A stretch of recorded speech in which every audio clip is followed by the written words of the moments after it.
Hindi ko nakuha sa atin sa Tagalog ang importante pong part sa verse 26. So, babasahin ko natin yung first part ng 26. Sabi niya, sa English, He said to him, I am the Lord your God. I am the Lord your God. We will see here yung pagtawag ni Lord sa relationship, calling the attention of all the believers, calling the attention of all the Christians, calling the attention of all, na lahat ng mga kumilala sa Kanya, dahil sa kanilang mga magulang, mga lolo-lola, sa kanilang mga kaibigan, mga anak.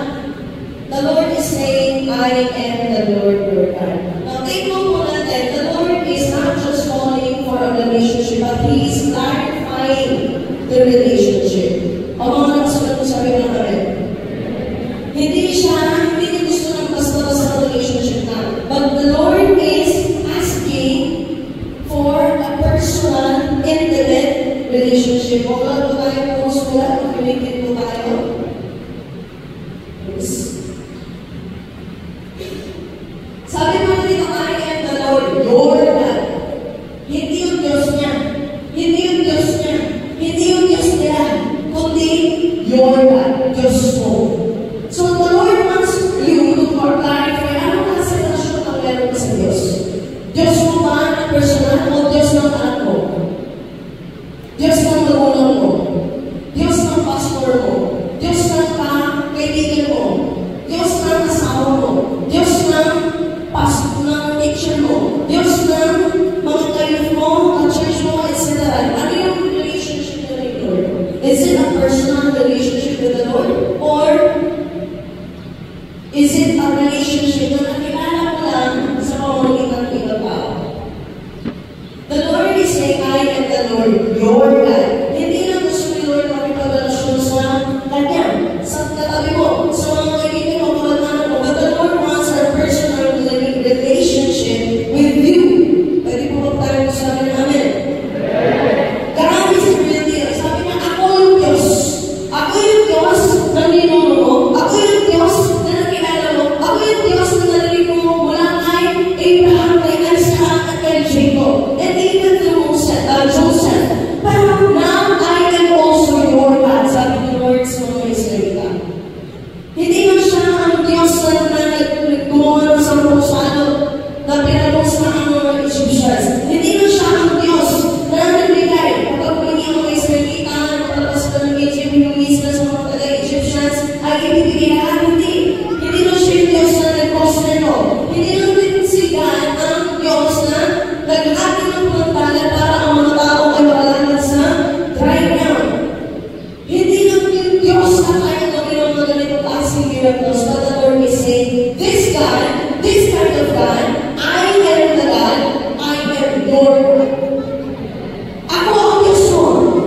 Hindi yung Diyos na napagalitan mo. Hindi yung Diyos na nagalirin mo sa kwento-kwento. But I am the God na tumawag sa iyo mula sa mundo, tumawag sa iyo mula sa kahirapan, tumawag sa iyo mula sa miserable mong buhay, tumawag sa iyo mula sa broken and never-filled family. Ako ang Diyos na naglabas ka mula doon. Tinatawag kita natin. Ako ang Diyos na nag-provide sa lahat ng pangangailangan mo all this time. Mukhang wala. Pero kung isipin mo na maayos, ang bawat ang maliliit na mga bagay na meron ka sa buhay mo ngayon kung hindi natin sa Diyos, wala yan. God is the one who also healed you through and through. Paulit-ulit na sakit, paulit-ulit na mga karamdaman. Sino ang nagpagaling? Ang Diyos. Sino Diyos? Diyos mo. Hindi yung Diyos mo. Hindi yung Diyos nila. Hindi yung Diyos na musulim. Personal yung Diyos na nagpagaling sa iyo. Amen? Ang Diyos ay never kang iniwan, never kang pinabayaan. Kasi, ang kiniklaim ni Lord, I am your God. Dahil, I am claiming, God is claiming Himself as your God, hindi kanya iniwan, hindi kanya pinabayaan. Itong Diyos na to, who is clarifying this relationship, ano relasyon natin? God is asking you, ano relasyon natin? Ako, I am your God. Pero ngayon, ano relasyon natin? Sino ako sa'yo? Pwede bang papahingin na sagutin po natin itong tanong ko? God has relationship, and God is saying, I am yours. I am yours. Sasabihin, alam ka, I will, bakit hindi ka tuloy? Pero na, sino?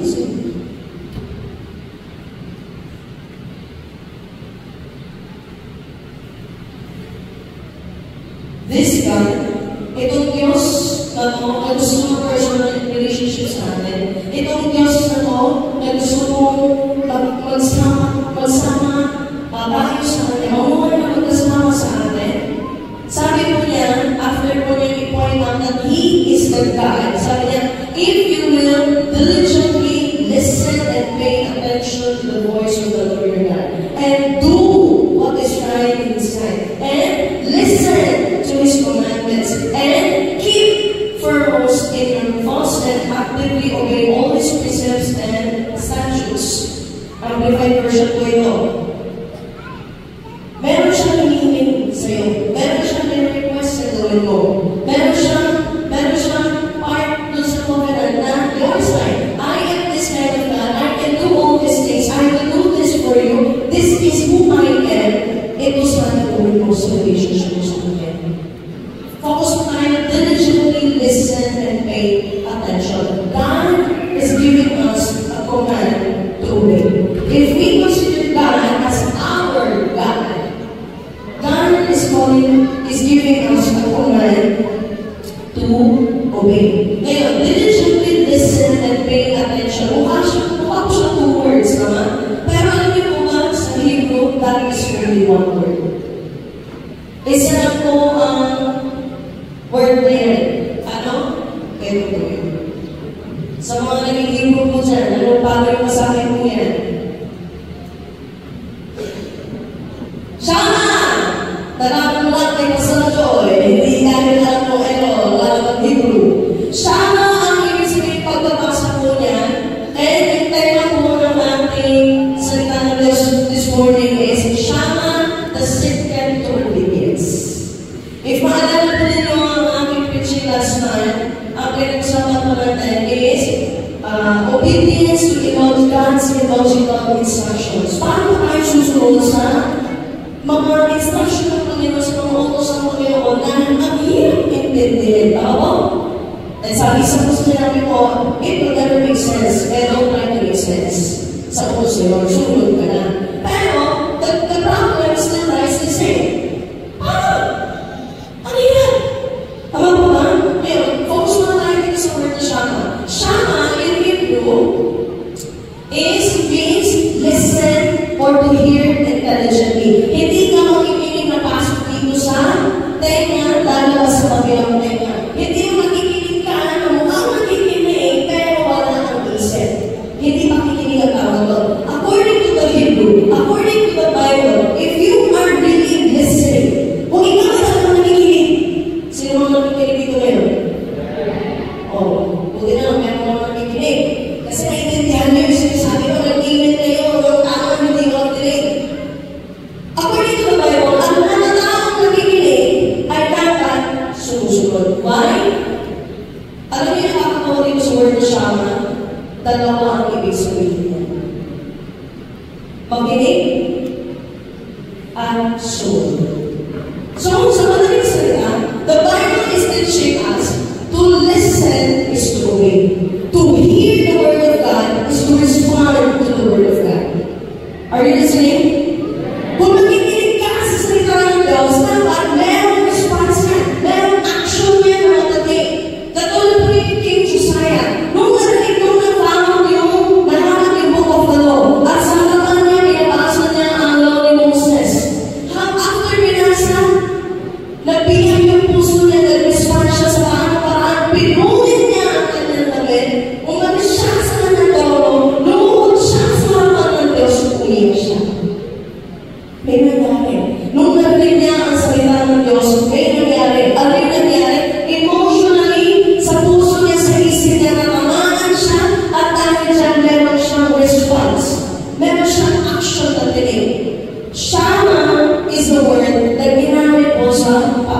mo.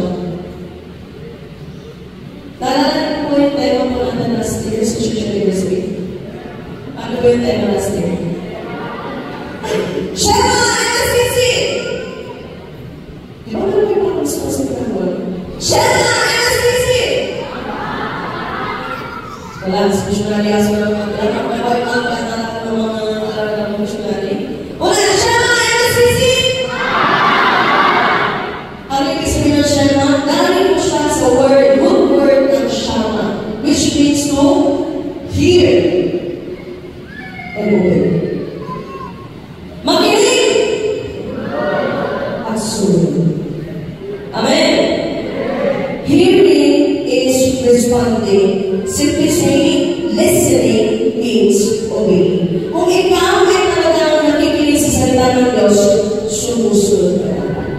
Hindi masasabi at hindi matatawag na ikaw ay nakikinig sa salita ng Diyos kung walang pagsunod na nangyari. Mga nakaintindi, pwede po bang tayo sa amin? Amen?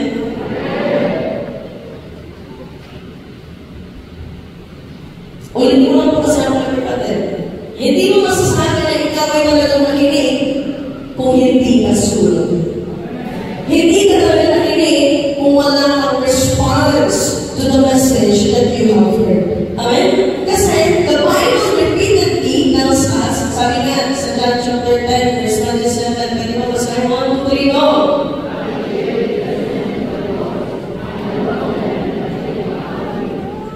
Again.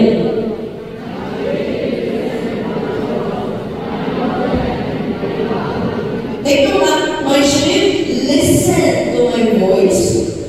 I know them and they follow me. Si Jesus kung sabi niya. Luke chapter 11, verse 28. 1, 2, 3, go!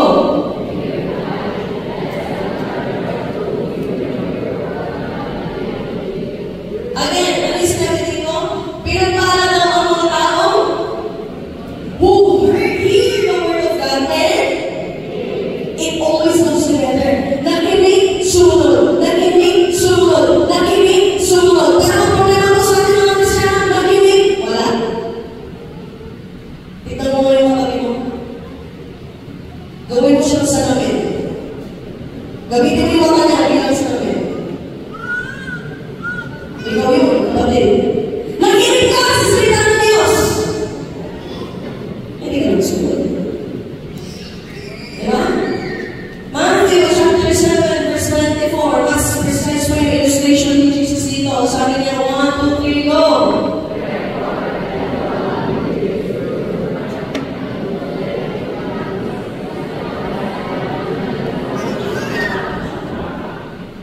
Everyone who hears these words of mine and puts them into practice, ano ang tawag sa mga tao ito?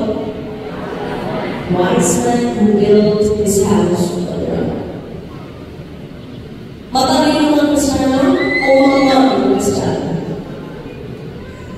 Pero kung mga hindi mamang daw. Maging matalino ng Kristiyano tayo. Paano kung maging matalino ng Kristiyano?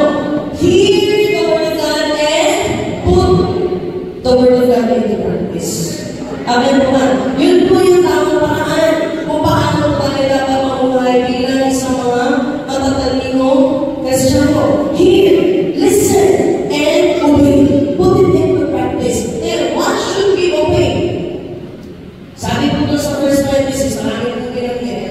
Laws, commandments, precepts, decrees, statutes. Wow, ang dami. Kagabi, biglang po nakalimutan niya kung ibig sabihin ng mga bawat yan.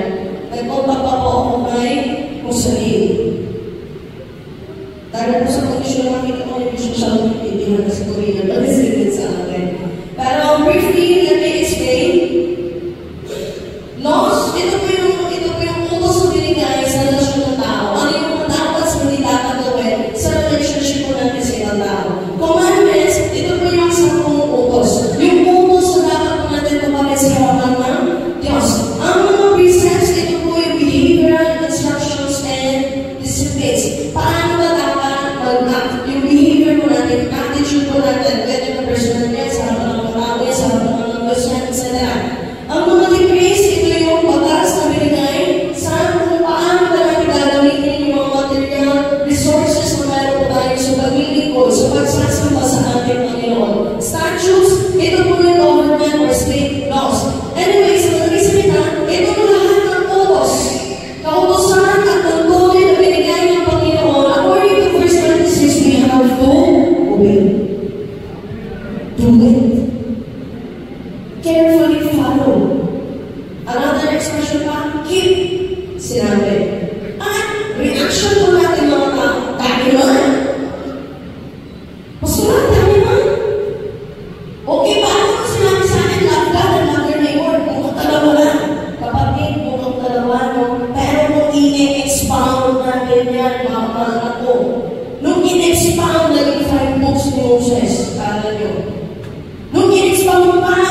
66 books of the Bible.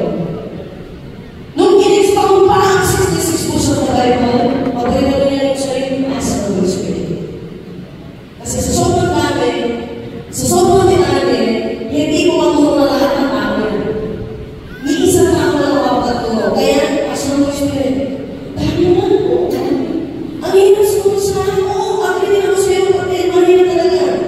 Even kung naalam natin, ito ng previous preaching, na ang pagsunod natin sa Diyos, ito ay nag-express na pagmamahal natin sa Diyos. Ang pagsunod sa Diyos, ito ay nag-express na pananampalataya natin. At ang pagsunod sa salita ng Diyos, ito ay nag-display sa ating tiwala at sa priority natin sa Diyos. Oo, alam natin yan. Alam ng isip natin yan. Baka ba? Alam mo ba yung isip din? Ay, hindi alam na yung isip. Alam ng ating isip, alam natin sa sarili na kailangan natin sumunod. At ang ibig sabihin ng pagsunod ay mga ganito. Pero, problema, nahihirapan tayo ngayon. Tama hindi? Tama mo, mali? Nakikinig pa po ba kayo o hindi? Sabi, Shama. Dito po sa Hebrew word na Shama, we will see the secret to obedience. Yung sikreto sa pagsunod.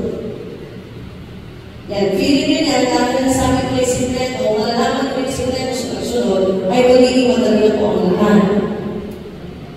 Tignan natin. Unahin po natin sa first consonant na Shin. Anong letter? Shin. Sa first consonant na Shin, ito po ay pictograph niya, at ito po ay inalitulan sa front tip. O kung sa kami yung ko sa akin, dalawang ngipin ko sa akin, yung dalawang ngipin sa gitna, ito po yung pinupoint out niya. So yung pictograph niya, sa ancient Hebrew pictograph, it is yung teeth, yung front two teeth. At meron po siyang meaning na press, crush, destroy, and to separate. So kasi po sa meaning na to, madali ang pagsunod o hindi? Hello? Sabi lang nila, to listen is to respond. If you are hearing me, you have to respond. Hindi kayo nakikinig. Base po sa meaning ng ating pictograph, press, crush, destroy, separate. Ang pagsunod ba ay madali o hindi madali? Obedience is never easy. Kaya kung iniisip mo na madali na ang pagsunod, sabihin po sa inyo, hindi madali sumunod. Kasi ang tao magpinasagulo. Kasi ang tao magpahay. Kasi ang tao marasunod niyan. Mahihilig mag-isip sa sarili pangangailan ng tao. Kaya kapag may sinabi ang Diyos, ang unang-unang ginagawa ng tao ay matulungan. Kaya mahirap sumunod sa sarili ng Diyos. Sinabi ko baka sa iyo Jordan ng 7 times. Hindi siya agad sumunod. Bakit? Yung pride niya ang uliran. Hindi ako pinunto. Ang mahirap ako. Pangalawa ako sa hari. Kasi hindi mo naman ako pinatang ng maayos. Hindi mo naman ako pinapasok sa loob ng bahay. Hindi mo naman ako pinatang ng tubig. Inutos ang alipin. Paano bihira? Dahil sa pride, hindi agad makasolusyon na alipin.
bitawan ko magsalisi.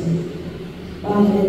Kaya ako siya ang sa tuktok ng mundo na wala naman ulan na more than hundreds of years, tapos thousands of years, pag sasabihin niya, pero magpapaulan siya, at ulan na yung babaha, ibaha na yan, inulubog lahat ng bakit hindi ko sa mundo ng nilikha niya. It does not make sense. But Noah had to lose his own sense. Kasi po ba? Ang tao, bakit mapray, marason, at dahil dyan, mahimagsuro. Tignan nyo din po. Kayo din po yung mag-judge sa sarili po ninyong mga reaction sa harap ng Panginoon kung bakit ayaw po ninyo suro. Kung titignan po ninyo, it's not what God asked of you. Ang nagpapahirap. Kundi yung sarili mo, ang dahilan kung bakit nahirapan kang sumunod. Merong push and pull yan na kailangan mo sumunod, hindi ayaw mo kasi ganito. Kailangan mo sumunod, hindi kasi pinapagawa mo rin does not make sense. Kailangan mo sumunod, hindi. Hindi makakito. Ganyan yung ginagawa po natin mga kapatid. Kaya obedience is never easy. Kaya when we obey, when we try to obey, and when we feel this tension within us, expect to be crushed, pressed, destroyed, and separated. Naaman's pride had to be crushed. Kailangan yung basahin, kailangan na lulukin yung pride niya para sumunod sa kay Elisha na hindi man lang nagpakita, hindi man lang nagbabaw sa kanya. Kailangan pong lulukin, kailangan pong ano yung ito? Si Jonah, kailangan niya press lang yung galing niya para sumunod sa salita ng Diyos. Hindi niya pwede mailalim yung sarili ng emosyon. Kontra sa kalooban ng Panginoon. Kahit ang ayaw niya, kahit ang yung emosyon niya, kahit yung nararamdaman niya, kahit yung iniisip niya, ay kontra sa pinapagawa ng Panginoon. Hindi si Jonah ang susunod, kundi si Lord ang susunod. We have to sometimes press on ourselves. Amen po ba? Noah had to lose his common sense in order to obey. Sabi nga po ni Apostle Paul sa 1 Corinthians chapter 9, verse 27, I beat my body to make it my slave. Ibig sabihin ng mga kapatid, meron sa akin na nangyayari sa pagsunod sa ating ng Diyos. Kaya, we have to beat ourselves. Hindi mo rin talagang pakalawin ko na bubugin mo sa ito. Kundi spiritually, logically, figuratively, kailangan mo ilugar yung sarili mo na sumunod sa salita ng Diyos. Hindi na mo magtagal ng sobrang dito sa we have to beat ourselves, beat our body to make it our slave so that hindi tayo na-disqualified pa we have to beat ourselves, we have to place ourselves in the position of submission to God, in the position of letting God's will be done, in placing our lives and designs, our wants, our thoughts, whatever, under sa Almighty. Ang mga nakasunod namin. So yung unang sikreto, expect to be crushed, pressed, destroyed, separated. Sometimes, pag-bet tayo, hindi tayo ang masusunod dyan. At tayo mismo, kailangan natin i-bend yung will natin. I-crush yung stubbornness natin. Kailangan durugin yung pride natin para lang makasunod sa salita ng Diyos. Amen po ba? Pangalawa, men. Sa word na Shama, meron pong word na, meron pong letter na men. M-E-N. Men. Ngayon, yung pictograph niya is ganito. Tubig. Hindi mo siya kung tubig, no? Pero yung ancient niya, ano nila, pictograph. So, water, tubig, na meron po siyang meaning ng change or transformation. Yung pangalawang sikreto na para tayo ay makasunod sa salita ng Diyos, makasunod sa kaunsang, pangungusap ng Diyos, makasunod sa boses ng Diyos. Go with the flow. Obedience is like going with the flow. Imagine po ninyo, nagpapa bangka sa ganyan yung tubig. Tapos yung tubig, pababa. Pero ikaw, papakas. May mangyayari po sa inyo na ulitin ko, kapag hindi kayo narinig na naman eh. Imagine nyo nandan yun sa ilog na yan. Malakas yung agos ng tubig, nasa bangka ka. Ngayon yung tubig, pababa. Paagos yung agos ng pababa. Pero ikaw, nagpapaka ka, kung tayo ko sa baba, akit ka naman. Sa tingin nyo po kami mangyayari sa'yo? Wala! Ang larang ito kapag pinigin mo. Paano? Oh, sa lahat ng mga napapagod na sumunod sa salita ng Diyos, sabihin mo po sa inyo, hindi ka sumusunod sa salita ng Diyos, kinukontra mo. Kinukontra mo kaya ka napapagod. Iba yung ginagawa mo sa flow na ginagawa ng Holy Spirit sa buhay mo. Iba yung ginagawa mo sa utos na binigay ng Diyos sa'yo. Kaya ka pagod mo yun. Nakasunod po kayo? Ngayon, obedience is like going with the flow. Ngayon, sino yung flow na to? Holy Spirit. Kasi the Bible describes the Holy Spirit. Meron po katangian ng Holy Spirit na baka siya po ay living water po natin or river of living water. Amen? So, tayo ay dapat maging babaan sa Holy Spirit and letting the Holy Spirit control us. Susunod tayo sa paano po yung agos, paano po yung pagkilos ng Holy Spirit sa atin. Hindi yung opposite yung ginagawa natin. Gusto naman kasi natin, tayo yung may control sa buhay natin. Pero mga kapatid, if you want control of your life, mahirap ka rin sumunod sa Diyos.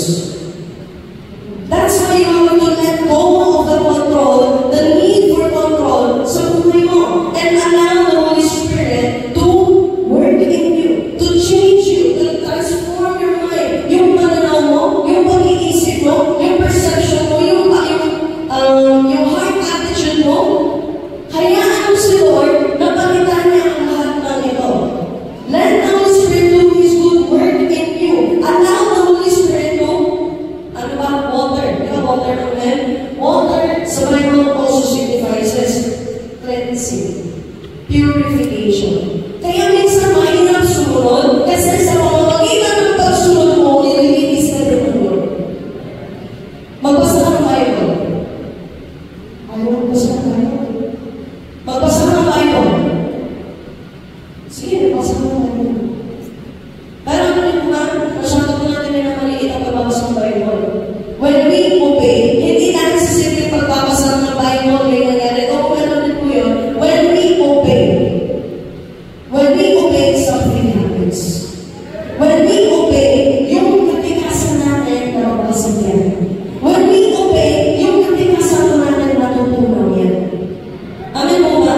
The Holy Spirit is the water. Hindi na siya yung living water na nabibigay sa atin ng buhay. Kung hindi na siya yung tubig, yung living water na nabibigay sa atin ng kalakasan ng empowerment para mamuhay ayos sa looban ng Diyos. Kundi ang Holy Spirit din ay tubig na nalilinis sa atin inside and out kapag tayo ay sumusunod sa atin. Ezekiel chapter 36, verse 25 to 27. Wala ko sa screen. Take mo nyo lang po. Sabi mo ni Lord, I will sprinkle clean water on you and you will be clean. I will cleanse you from all your impurities and from all your idols.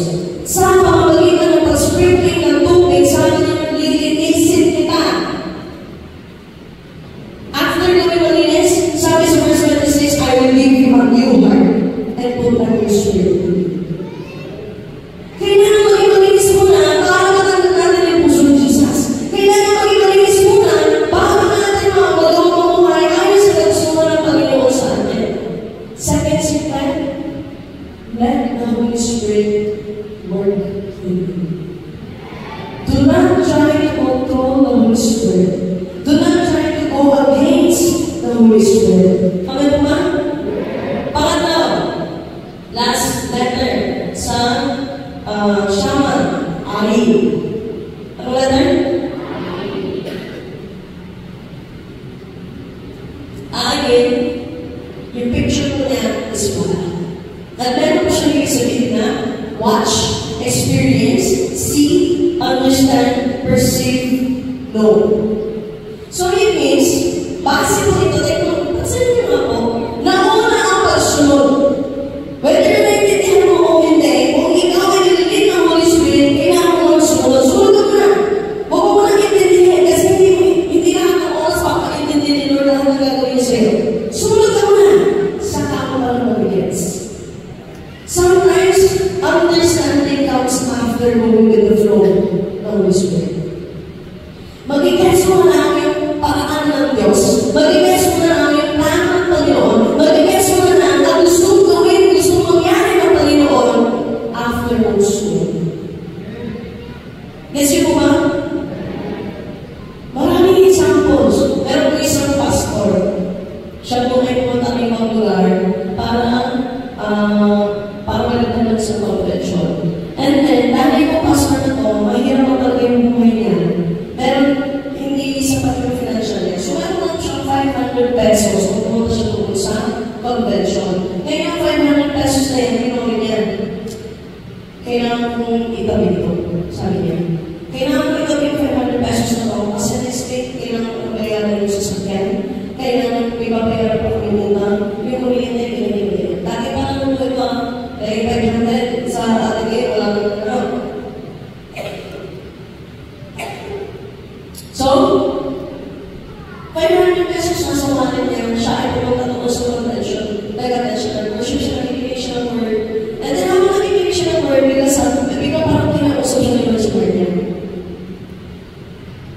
Bigyan mo yung 500 pesos during the week.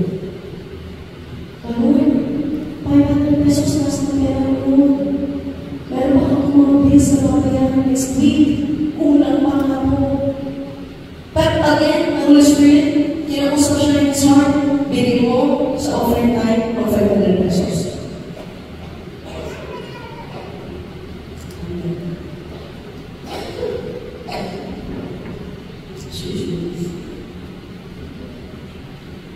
So,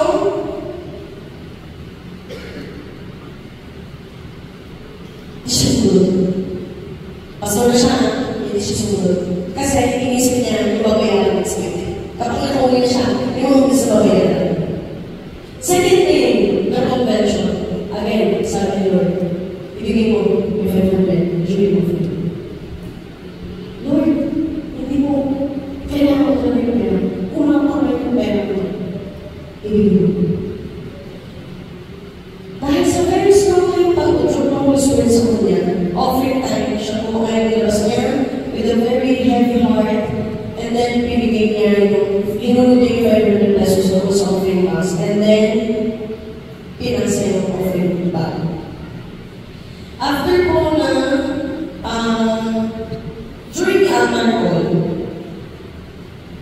sa altar call time, hindi yung mga pasok mga tao niya, naglas sila sa preaching, lumapit sila sa lahat. Itong pastor na dito, kasi pag-medyo po mga pastor niya, no? Response to the word lang. Kung lumapit din siya dito sa harapan. And then, sa harapan, bigla, meron isang pastor na lumapit sa kanya, brother, pinapabigay ni Lord. Pinapabigay siya ng sobre. At doon mo sa loob ng sobre, meron pong laman na 5,000. Yung sobra na yung at that time, during that time, syempre ako nag-pray, Lord, lumagay na siya. Tapos, syempre, iniiyak niya yung bills na babayaran na next week, no? Kasi bigyan na yung 500. Alam mo naman, Lord, alam mo, ganun yung ginawa ni yung pastor na to. Hindi po. Nung pauwi na siya, nasa aeroplano na siya, pauwi na siya ng bahay, naalala na yung sobra na ilabas sa kanya during altar call. Pagka-open niya, kita niya 5,000 pesos. And with that 5,000 pesos, nagawa po niya bayaran lahat ng bills niya at meron pa siyang extra makawin ng bigas para sa mga kanya. Mahina! Sumunod! Naintindihan ba ang pastor na ito? Bakit kailangan na ibigay yung last 500 niya? Hindi! Pero nauna yung pagbibigay niya. Nauna ang kanyang pagbibigay. Nauna ang kanyang pagsunod. At sa kanan niya nag-gets na may kapalit ang Panginoon na hinanap. Pero kailangan mo na ngayon po ito. Do you understand what I'm saying? Nakikinig po ba kayo? We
Ganito lang pala yung mindset ko. Nagkamali pala ako sa Diyos.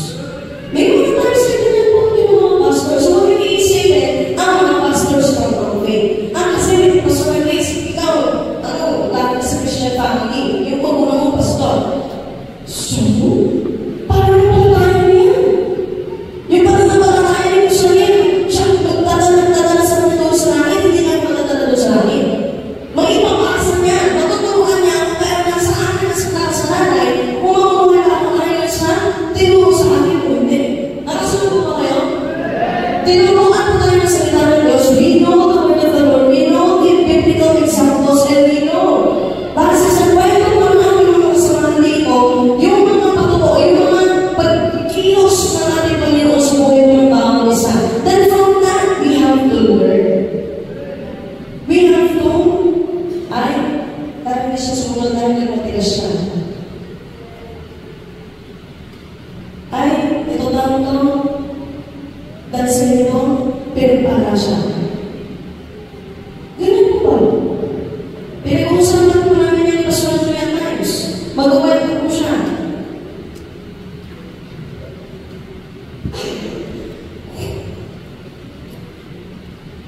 Ano yung mga matututunan po natin sa everytime na meron po tayong pinapakita? Nakakarinig po tayo mga testimonies. What do we think of it? Narinig po tayo ng preaching. Ano po ang pumapasok sa isip po natin? Sa Bible naman kasi yan. Siya naman kasi yan. Ganun po ba? Hindi, we have to reflect it sa atin. Kailangan tayo din mismo mag-isip po tayo. Amen po ba? Nakasunod po ba kayo? O masyadong maraming mahirap na ang aking sinasabi? Mga kapatid, simple lang po. Shama. Shama is specific to obedience. Shama, which means to listen and to obey. Which means to hear and to respond.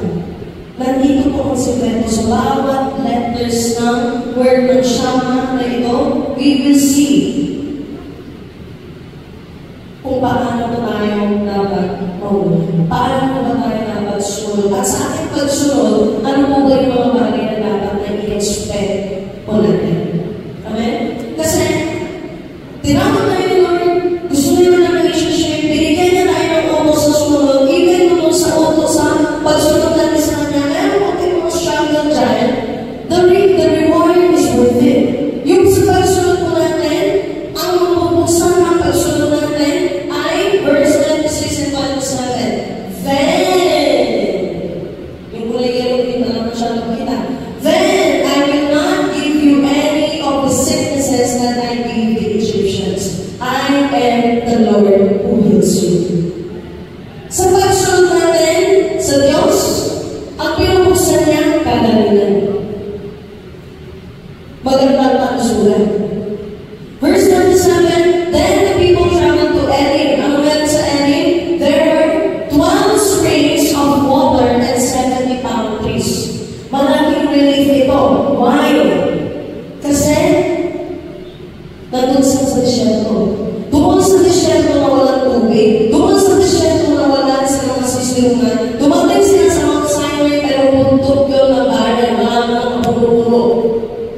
Disyerto din yung buntot. Wala kang nakatulong. Pero, dinalasan ni Lord sa 12 springs of water.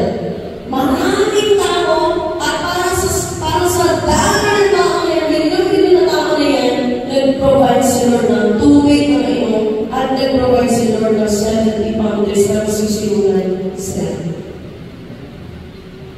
When we obey, it opens the condition of healing and abundance sa atin. Amen po? Dito po ako tapos. Sige lang. Tinatawag na po yung kapatid. Tanong nila ano ako sa'yo? Sino ang gusto mo?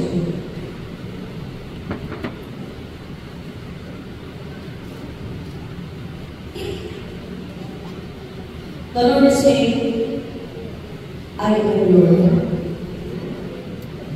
Anong pinag-upin?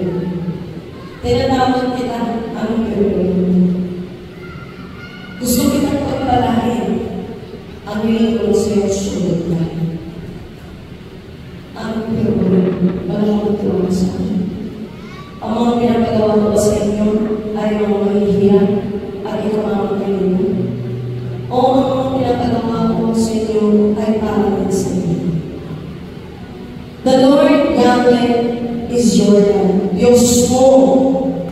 Hindi yung Diyos ni Pastor, hindi yung Diyos ni Sister, hindi yung Diyos ni Brother, hindi yung Diyos ni Gito, kundi Diyos mo.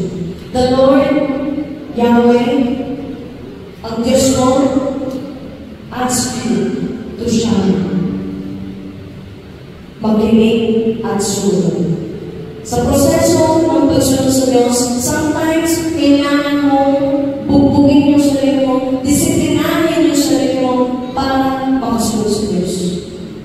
Magsasabi ka sa kontra sa kagustuhan mo, kontra sa kaalaman mo, kontra sa pride na meron ka. Ang mga pinapagawa mo. Pero minsan kailangan mo ibaba yung pride. Minsan kailangan mo i-bend yung will mo. Minsan kailangan mo basahin yung katigasan mo para mo makasunod. Yun yung magiging mahirap. Ang magiging basag sa harap ng Diyos. Let the Holy Spirit work in you sa proseso ng pagsunod mo. Hindi kita sinasabihan na sumunod lang sa sarili mo kaya. Binigay ko ang Holy Spirit. Binigay ko ang Panginoon ko para makasunod ka. Sasabi niya. Kaya mo sabihin mahirap kasi lahat ng tulong binigay ko. Mismong Espiritu ko binigay ko. Mismong anak ko binigay ko. Kaya wala na lang mo. Manampalataya ka. At hayaan mo ng Espiritu ng Kumilos at ako na ng bahala.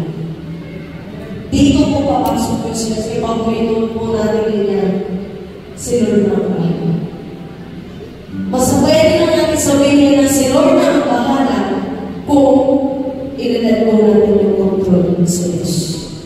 Amen? Understand later. Huwag mo muna piliin intindihin lahat sa sinasabi. Huwag mo muna piliin intindihin ang mga gusto mong mangyari dito. Kundi sumunod ka muna. Basihan mo yung mga nagsabahay mo, yung mga tao sa paligid mo. Learn from it. Learn from them. Para alam mo na sa right path ka. At para kapag hindi ka sigurado, meron kang paunahan ka. Kapag sumunod ka na, kapatid, ang pangako niya pagdudulog ng kagalingan at ng sakit. Tayo po tayo lahat, sa lahat po ng mga kailangan ng hiling, itaas ang mga